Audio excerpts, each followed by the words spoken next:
One of the things on the slides, Richard, you have to correct me if my figures are wrong, but the closing of yield gap between offices and industrial has come down. You said 350 down to 250 was 200.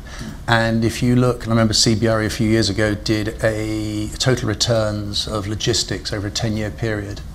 And from memory, the figures were retail was 8%, warehousing 7.5%, and offices 5.5% as total returns.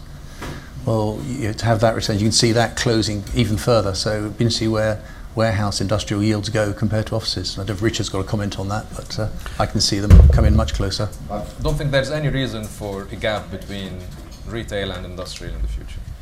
Can I just add one point there, just really echoing what Ian's saying, because I think one area that people maybe overlook is if you're doing a total return comparison between your offices, your retail and your industrials. With offices, people tend to forget, or like to forget, that every 10 or 15 years you're going to have to put a lot of capex into your property, a huge amount. And I think that just gets ignored in the calculations. Whereas in industrial, generally, yes, you've got to make sure that you're not going to be obsolete, but the amount of capital required is way less. And if you do your proper total returns, that's where the numbers and the advantage of industrial tends to show through. Your numbers are roughly right, Ian. I mean, yeah, industrials is, Still working. Provides a very competitive return against other sectors.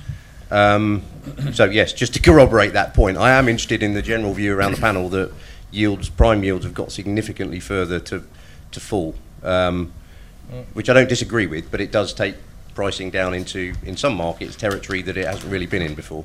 Depends on which trend you're starting with also, so yeah. And I was going to say that on the yield side, I think it's going to be at the prime end that you're going to concentrate. Where you've got secondary stock, which is going to be, and is already, and will become more obsolete, that's going to have an issue, particularly in sort of iffy locations. But at the prime end, I can see that this differential, you've got 350 down in 91, down to 200 now. I can see that that narrowing further, because, as I said, if you do your proper total return analysis, it's still got a bit further to go because you don't have the massive capital that you've got to put into offices and other you don't have the obsolescence problem, and not the same degree of obsolescence problem.